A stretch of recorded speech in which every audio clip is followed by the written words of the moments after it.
Let's get straight into the big news of the day out of Canberra with the Australian's foreign editor, Greg Sheridan. Welcome as always on Thursday, Greg Sheridan. I'll come back to the economic update in a moment, but that aside, second question time today for the new Prime Minister. At the end of his first week, we've had the climate bills, this ABCC fight, the scrapping or the attempt to scrap the cashless welfare card. How do you think the first 2 weeks gone for the Albanese government?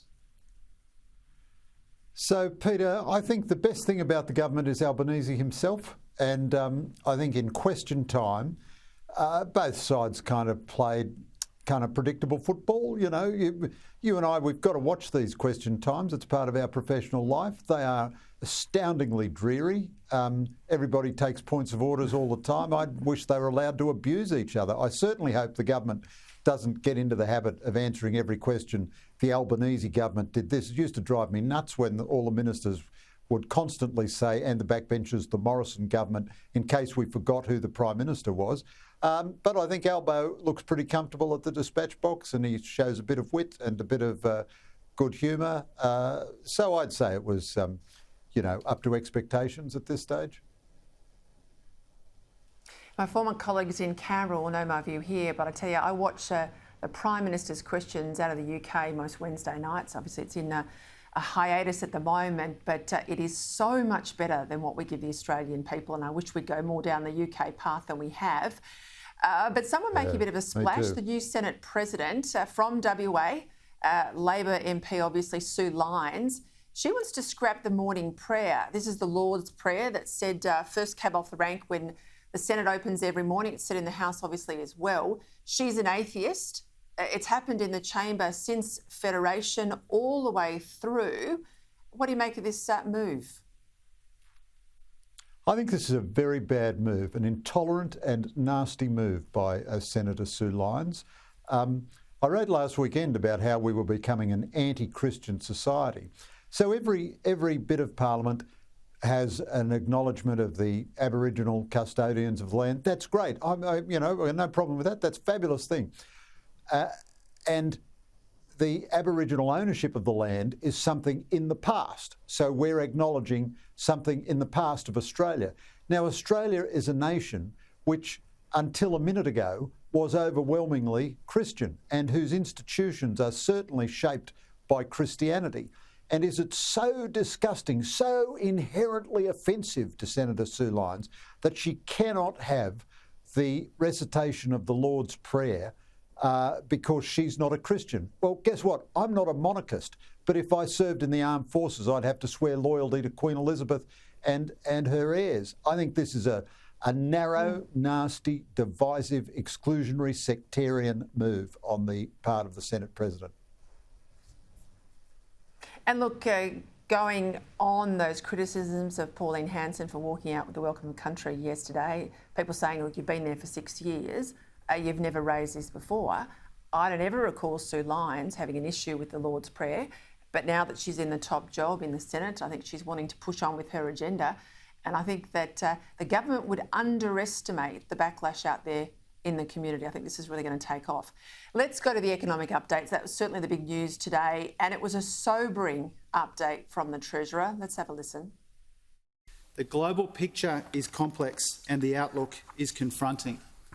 The world economy is treading a precarious and a perilous path. Higher global inflation, slower global growth, ongoing conflict and war, the impacts of COVID, clogged supply chains. All of this affects us in some form. Two things for you here, Greg. I'm keen on your assessment of this global information he peppered all the way through his remarks today. And secondly, how long does a new government get to play the blame game, do you think? Well, Peter, you're certainly right when you said earlier that what he says now totally contradicts what he said during the campaign. I mean, you and I had discussions about this during the campaign. I thought it was a completely unreal campaign, very low class, because neither side of politics dealt with the fiscal reality, which was coming down the road towards them. Having said that, and of course he's going to blame the government for as long as he can, I don't think that lasts beyond his first budget. As soon as he delivers his first budget, he owns everything. But having said all of that, I still think it's good that the Treasurer is trying to level with the people today and say, look, we're living way beyond our means. We're borrowing just to buy the groceries. Soon the biggest item in the budget will be servicing the debt. And now Labor, I don't think, has credible plans to deal with this situation. But this is a very minor version of Paul Keating's Banana Republic speech to the nation. And I think it's a useful dialogue to have. All right, let's go to Sydney. We've got defence chiefs from all around the world here. Obviously, Australia is hosting the event. We've got the US Chief General Miley here. We know Nancy Pelosi has referenced, it's been leaked into the media, that she's going to Taiwan, and not clear if that trip is locked in. The US President very reluctant to see her go. General Miley was asked questions today. What level of support would he provide if she did decide to visit and if she needed military support? Have a listen. If, in fact, Speaker Pelosi decides to travel, that'll be a decision that she and she alone makes. And if she decides to travel, and if we're asked, we'll provide necessary support.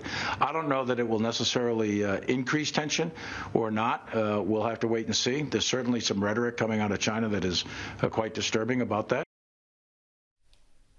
The General's point there that he says, I don't know that it'll necessarily increase tensions, is at odds with what the President said 2 days ago. But also, Greg, I mean, once Beijing says don't come or don't go to Taiwan, they've almost got to go, don't they? Oh, look, I think that's absolutely right. The Beijing once said to John Howard, you must not meet the Dalai Lama. Well, John Howard discovered a hitherto unknown interest in Tibetan Buddhism, and he met the Dalai Lama for sure. I can't believe how badly Biden has handled this. Why would he make a public remark? If he really didn't want the Speaker to go, he should have talked to her privately. But why would he not want her to go? This is just caving into Chinese bluster and threats. Are they really going to shoot the Speaker of the United States House of Representatives out of the air?